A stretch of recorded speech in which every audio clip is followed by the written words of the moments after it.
I got no samples, sorry. I'm going to turn what I call a skinny bowl, a translucent thin bowl. Start with a chunk of wood. I cut off a log. The log is running this way. The tree's growing up and down this direction. I cut me off a piece to length, and many times I'll just use the chainsaw, and one this size I would just make it like an octagon and take it to the lathe from there. It's a lot quicker than using the bandsaw. However, today I use the bandsaw. Now when I'm cutting wood like this, when it's a piece this size, I will generally, one this size, I will cut right down through the pith. And if the tree was growing crooked, if there was more stress on one side or something, the grain on this one side are going to be tighter than they are on this other side. And so unless I really want a nice good warp, I shouldn't cut it this direction. I should cut it this direction. However, you can get some nice warping going on sometimes, going the other way. Sometimes it's neat. So anyway, for one this size, I just cut down through the pith. I'm going to turn it right away, so I'm not worried about getting that pith out of it. If I wasn't going to get, if anything bigger, I would cut on each side of the pith a little ways. And if it's big enough, if it's a 24-inch log, I'll cut a couple inches on each side of the pith. And then I'll cut, where I got that slab running through the middle, I'll cut on either side of that a couple of inches, and I might quarter that, make 4x4s for pepper mills or something, or 3x3s or whatever they are. It's basically quarter sawn and very good stable wood. So I got my log, I cut it to length. When I cut these in half, it's laying down like this, and I'll lay my saw blade down through it like this. It cuts very good. On my saws are pretty powerful, and they shoot through a lot of stuff. I have cut out part of my guard to help spit that stuff out. Otherwise, I got to stop and clean it out too often. If you don't want to go straight, if you go down at a little more of an angle, you won't get quite the stringy curls with it, and it probably won't clog up on it, or just wait for it a moment every once in a while and let it clear itself out. But anytime somebody sees you cutting like that and they think, oh golly, I've got to have that chainsaw. That chainsaw is just the, whoa, cat's meow. I never seen anybody cut like that chainsaw. It's not the saw. A lot of times you'll see somebody standing them up like this, and they'll be grinding on that thing, pulling out crumbs like you wouldn't believe. And it taking forever, and the blades getting hot, and pretty soon their blades, their bars getting bent, and you can run a blade and a bar real quick, cutting too many like that. They do make blades for cutting like that for the sawmills and stuff, or for if you got an Alaskan mill, or some of the chainsaw mills use a regular chainsaw, and you can get a special blade and cut that way. Some blades you can regrind to cut that way, but it's better just to get a saw for doing that kind of ripping if you're ripping planks or something. So then I got me a blank. I could mount this blank in between centers and turn it. If I put it in between centers, I can ornate it a little bit as I cut and try to get that perfect look. This log wasn't perfect. I'm not looking for a perfect look, and being a production turner, I don't generally look for that perfect look a lot of times. So I'm going to turn it on a faceplate. A faceplate, and with the center brought up, I think is the safest way to start bowls, whether it's a skinny bowl or a regular bowl or whatever. Jerry, what kind of screws are you using? I am using sheet metal screws. Hex-head sheet metal screws. That's the only kind you can. I'm using hex-head sheet metal screws. I reuse them and reuse them and reuse them a whole bunch of times. Out of the blue, sometimes I'll break one, and I'll have to take a chisel and get it out. But I use them a lot.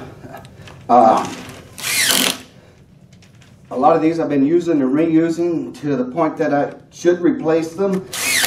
I use them in my classes. I use them a lot. The sheet metal screws, and these are a number 10 screw, I do believe. They're saber points. Could be. And don't use drywall screws. Drywall screws are prone to snapping real easy, so be careful with those. The Tapcon screws are a pretty strong screw. They will work pretty good in wood. And there's some others that are work. The hex head works real good for me. Some people will swear by their Phillips head, and some people will swear by their cross head, square head, or whatever.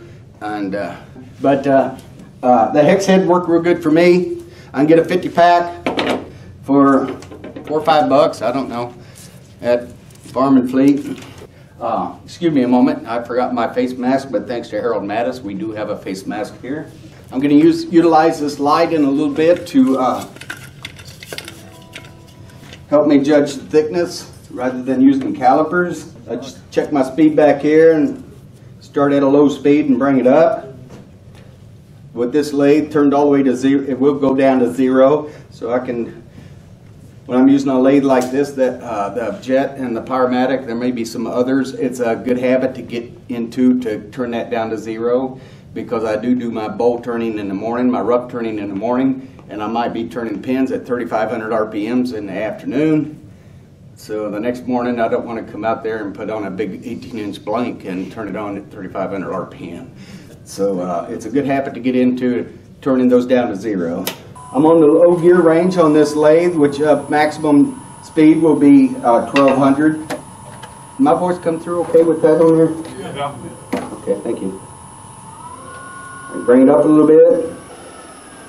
You see that when I bring that up and it starts shaking a little bit? If your lathe is pretty stationary, not on a slippery floor, if it starts shaking a little bit, sometimes turning it up a slight amount will balance it out a little bit. But do that gently to make sure that it will balance out when you raise it up a little bit. But sometimes it won't, depending on how out of balance your wood is. I'm doing a pull cut. I'm putting this on about 45-degree angle, and I'm rotating it at maximum 45 degrees. If I turn it more than 45 degrees, I'm probably going to get catches. Less than 45 is not going to be very aggressive cut. So the more aggressive cut I want, the more I will open that flute up.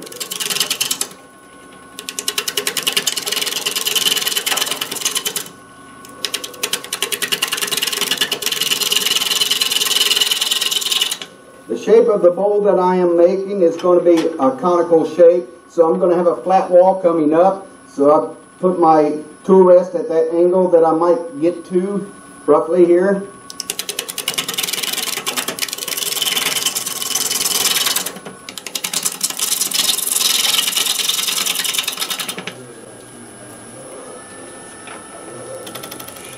If you notice, I'm getting all this stuff slapping on me pretty good here.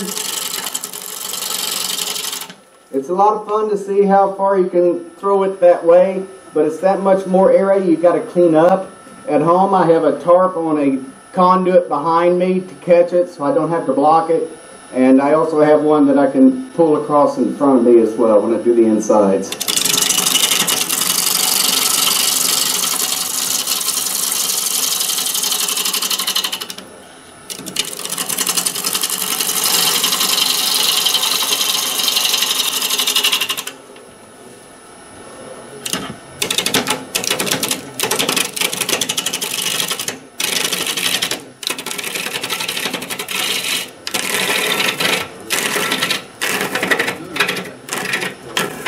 To get the most out of my piece of wood, which was just a small log, 10-inch or whatever it was, I'm using the bark as the bottom, which generally looks better anyway. However, if it was a 24-inch log, I could make some with the bark on the bottom, and I could make some, the second blank could be the other way around to give me a different look.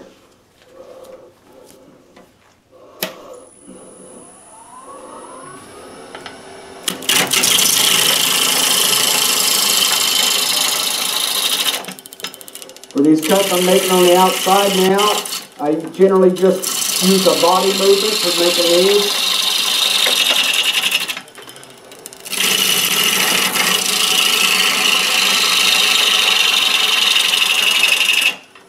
I just shift my body from left to right, turn off the lathe and move a little closer.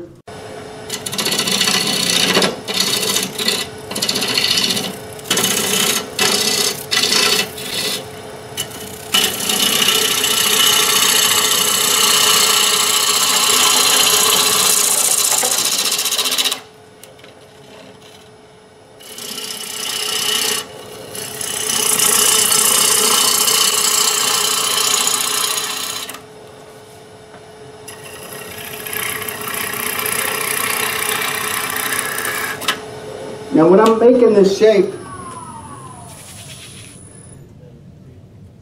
I come right up straight from here. I don't try to create any kind of foot or lift for this type of bowl like I would a round bowl to lift it up off the table so it just doesn't plop on the table or the counter or whatever. But with this shape, it rises, it leads itself to its own rise, so it lifts up automatically, so I don't have to create a foot on these. I'll kind of check and see how much of this pith I got in here and if I got any cracks developing. Did you say what species that is? This is maple.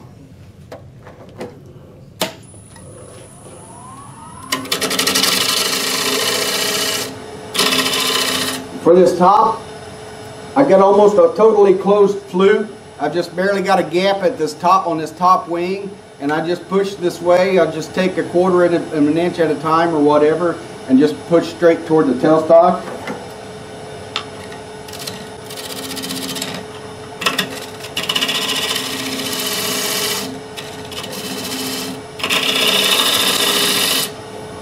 If I wasn't trying to remove some of that pith, mostly what I want to do is just create one flat spot going all the way around so that I know where my top is, what my maximum height is going to be, and that helps me adjust my shape. If I'm doing a round one, it's pretty important to know where that top is going to be so that you can adjust your shape. And I think I'll take a little bit more off of this. It's not real important to me now, but I kind of like to do it anyway. But do we have a down view right now? If you can see along this tool rest, you can see a gap here and a gap here and pretty much touching in the middle on the tool rest. I can eyeball, rather than looking across here, I can eyeball down this tool rest and try to get that gap looking the same all the way up and get it nice and flat.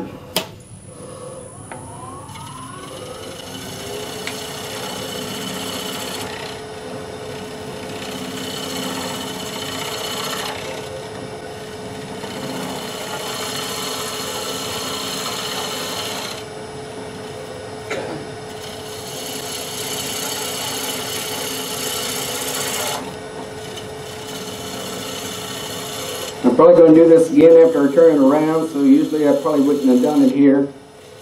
Because after I turn it around, I'm going to be gripping it with the jaws of the chuck, and it's going to be a little bit off anyhow, most likely. I'll come back here and start making my tenon for the jaws.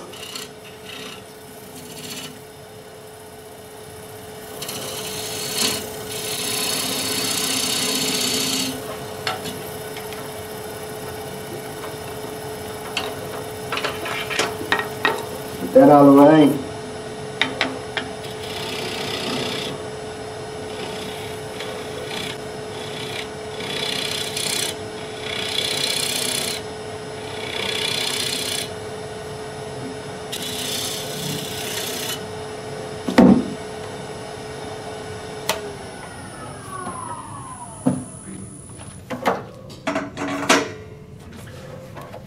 So I need to form my tenon. I'm going to be using a Vic Mark jaws, and they got the dovetail jaws, so I need to make that shape.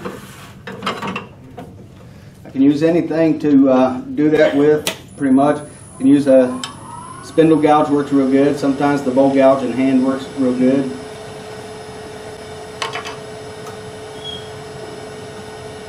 I could come in here with this like this, but I kind of prefer to come at it from the end.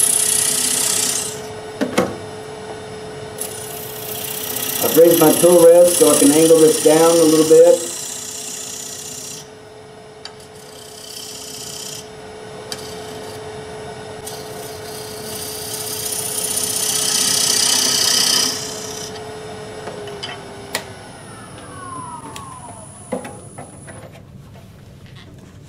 A person could take a piece of plywood or cardboard or plexiglass.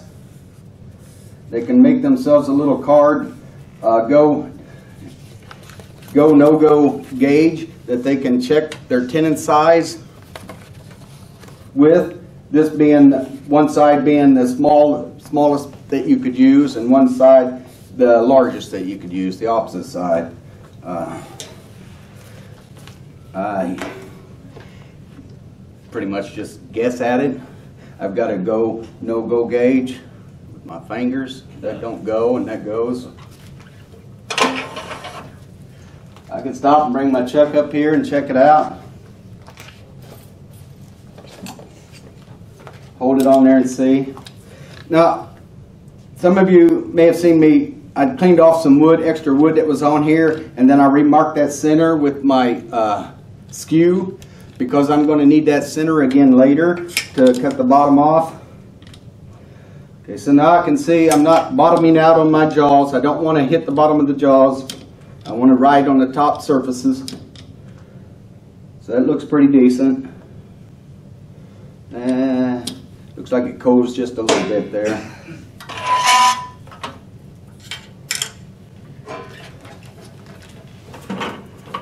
For many bows, I've got this old quarter inch Craftsman parting tool. I've ground at a little bit of an angle, that exact 10-degree angle. No. These are a 10-degree angle, and they do make a tool for that. Of course, then to use that properly, then you've got to be, everything's got to be exactly in line. Anyway, this quarter inch and going in straight like that will give me that cut I want pretty good. And I turn a lot of different bowls on that quarter inch tenon. It works pretty good. In public, I sometimes use a little more tenon.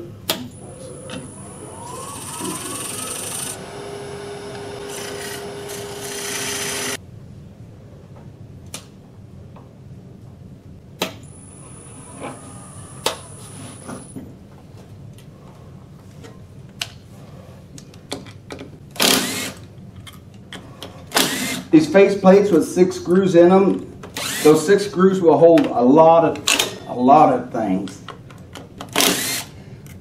If you've got a face plate that's only got 4, you start turning bowls any bigger than this, you should drill another hole in between each of those and use 8 screws.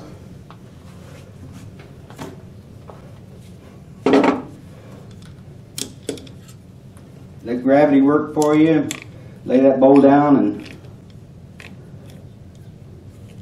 then tighten up your chuck.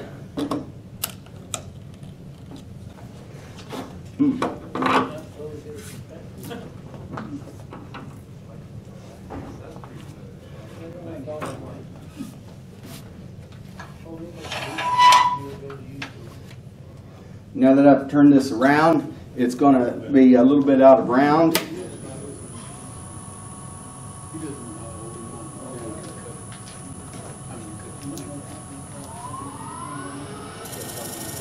You can hear it.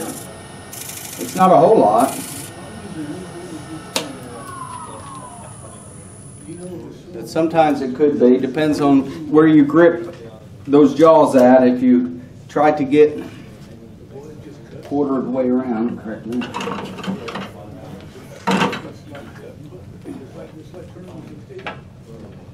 So make me a couple of string cuts now.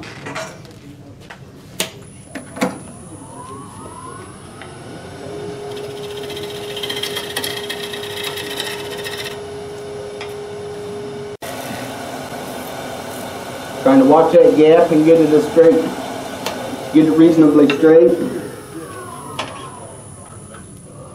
Not a good place to lay the tools.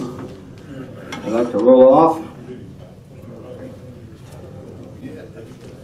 I'll turn around now. I'll make a couple of cuts. Screw this up. I don't need this anymore, John.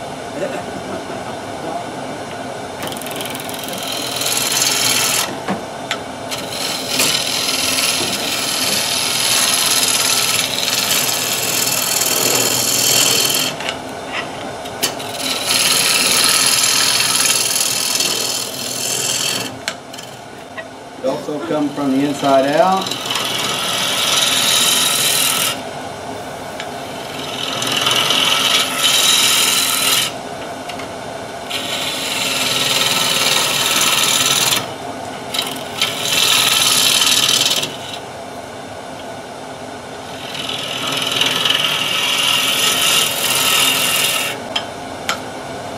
It is water slinging wet yet.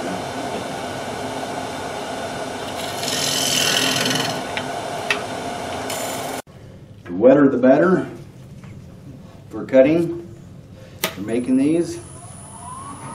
Some people even try to keep them wet as they go. They'll squirt them or hold a rag full of water on them once in a while or something.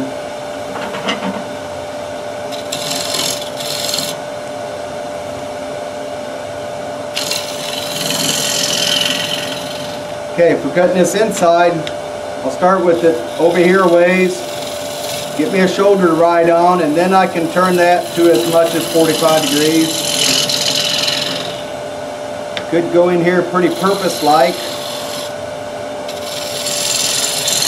I'm used to reaching over and doing it this way.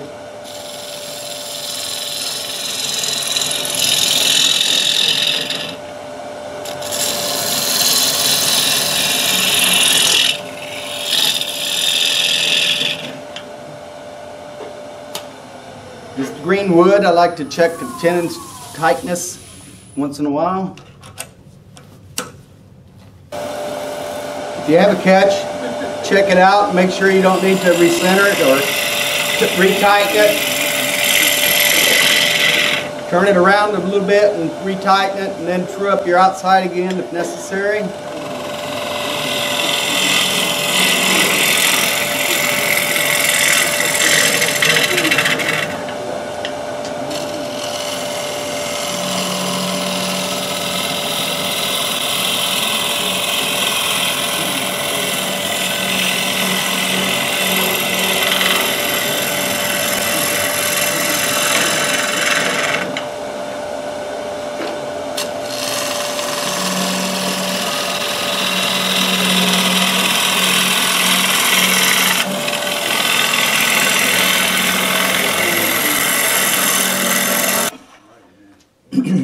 When I start getting this down to an inch or a little below, I'll start trying to eyeball on each side and try to get an even thickness working a little bit.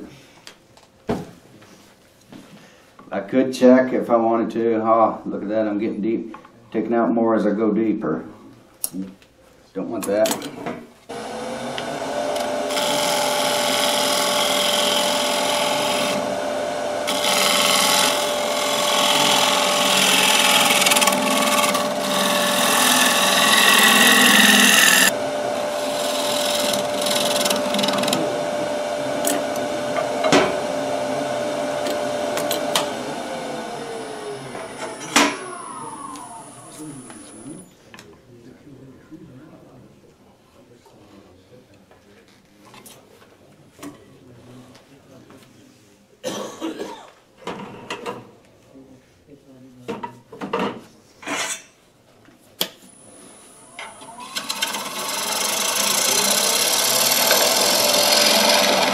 I am fortunate enough to have several gouges. So when I'm turning these thin wall bowls, or even one that I'm just a wet turn bowl, I really don't want to stop and go a lot. So I will keep a sharpened tool handy so that I can switch rather than stop and sharpening. When you start getting these real thin, you don't want to stop at all, because every time you stop, that's just more opportunity for it to warp more and not be right when you return to it.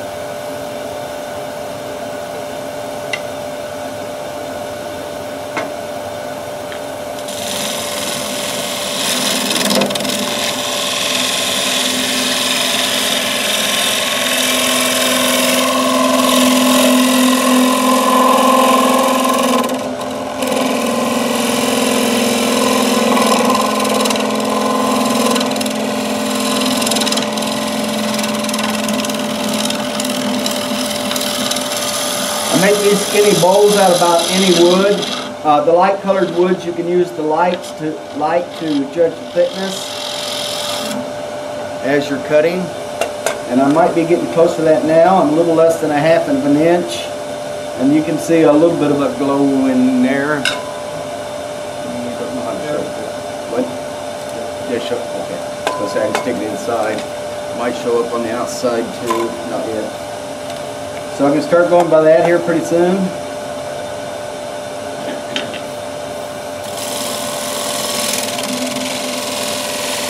I'll give it a little bit of back pressure to compensate for my inside pressure because this wood will start mowing pretty soon.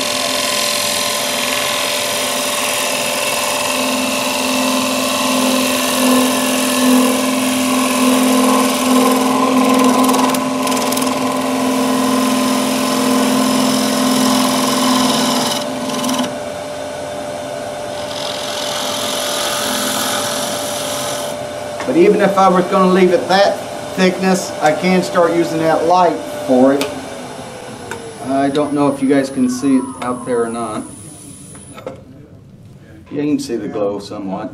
You can see it better when it's not spinning. Well, when you can see through the end grain better than the side grain, so I hold this light just right and I can get me a clanging going off of that chuck there.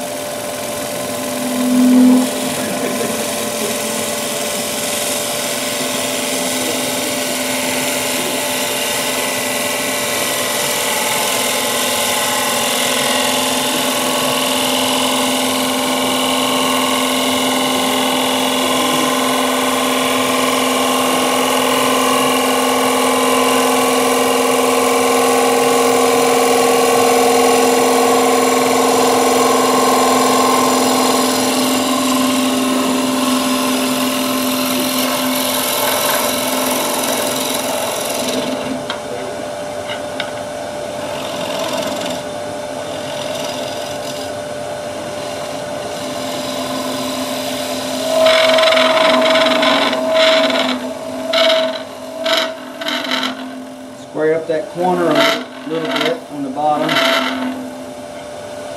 and then I can stick a light on the inside and probably see the thickness of the bottom on the. Yeah, I left too much wood on there. Can't see too good. Yeah, still quite a bit. Still quite thick on the sides. Getting thicker on the bottom.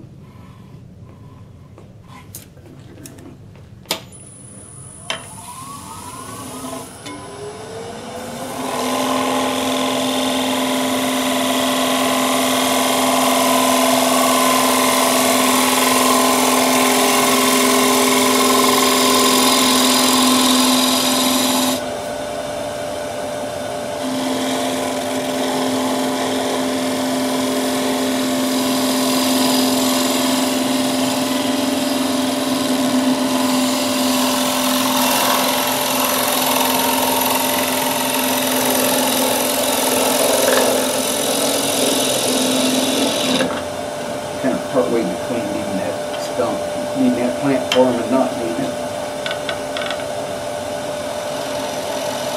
Need about 1.5 inches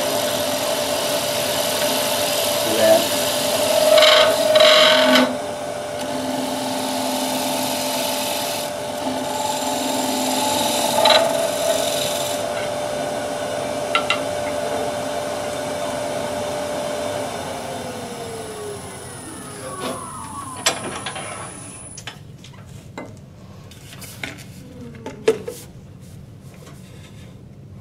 So it looks like I've got about 1/4 inch on the bottom now as well.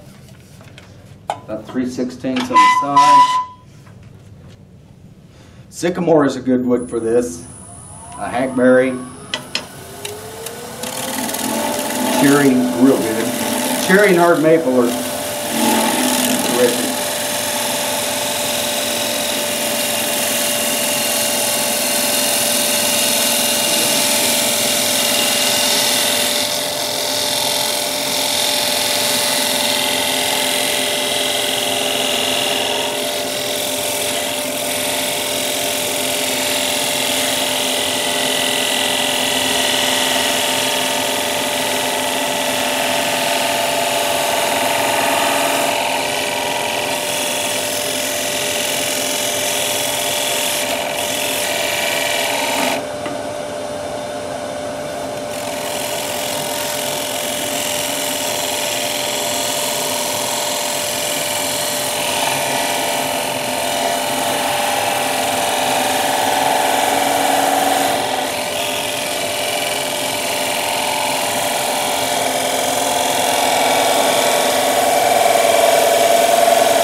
Now, if there was something wrong with this top, I would not want to come up here at this time and try to make a cut like this across the top. It'll be shattered.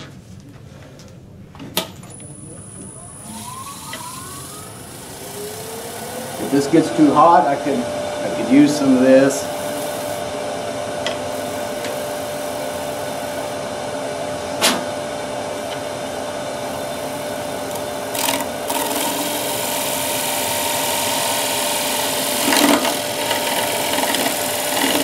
Uh-oh, got a thin spot.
That's how we make lampshades.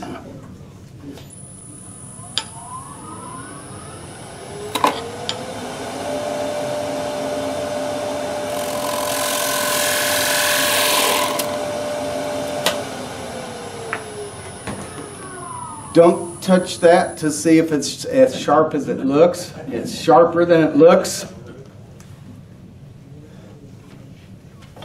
Now, when I'm making these, I sand these at this point, and I meant to bring a little bit, but I use sandpaper in both hands and go like this with it. It works out real good for me. And then if it's not skinny by then, you can make it skinnier with sandpaper if you want to. But How do you keep with that thin and green wood from cracking? it won't crack. It'll move without cracking. You get almost any wood, especially if it don't have extreme stresses in it, like if it's growing out over another tree or out run under another tree or something. And even those, if you get it less than 3/8 of an inch, it almost always will warp without cracking. Okay. What do you sand to, Jerry? I sand to 600. And by the time you get to one this thin, by the time you get to 320, it might be dry. If I want to dry it real quick, I can take an air compressor and I can blow a lot of that water out with the air compressor. Works pretty good. And they're a lot stronger than they think. Wow, I got a lot left in there. Yeah. So drill a hole in it and then put it on the lamp. I take these tenons off, or sometimes I'll take part of them off. If I take part of it off, it'll dry a little bit faster.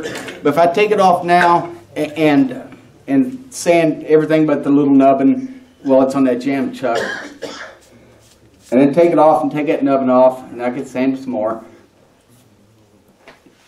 When it dries, it's going to bow, and that bottom's going to be bow too. The end grain's going to stay where it is, and the side's going to shrink down a little bit. So after it's dry, then it has to be made flat again. And I use full sheet. I use 9x11 plywood with a grit of sandpaper on each side, different grit, and I'll pull it across there, rotate the bowl when I flip it over, flip my board over and rotate the bowl, grab another board, rotate it again. I'll keep rotating that because if I pull this in the same way every time, most likely the portion toward me is going to be smaller than the portion back here is. I have held them up to the belt sander, and I have made errors on the belt sander real fast. What I like, but when you're done, when you sand that off, of course, you're sanding more off the sides than you are the end grain. And so you're going to have flatter spots, a wider flat spot on the sides than you are on the end.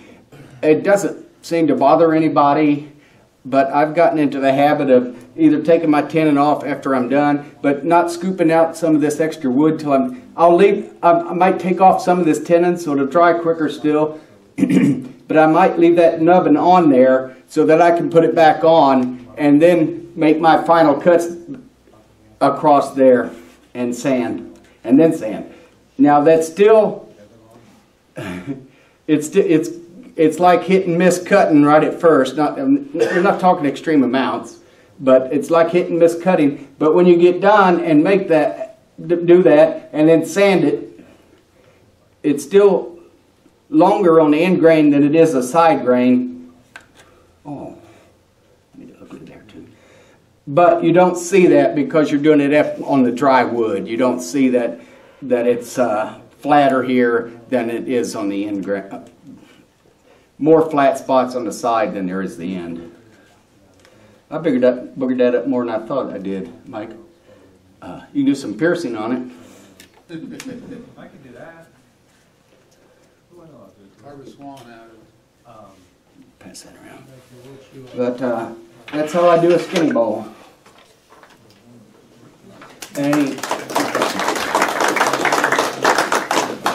Any more questions? Is the straight side easier to do than a curved side because you want the same thickness? It's not really easier. It's not as forgiving as a curved side is. You can get away with more on a curved side than you can trying to make that straight.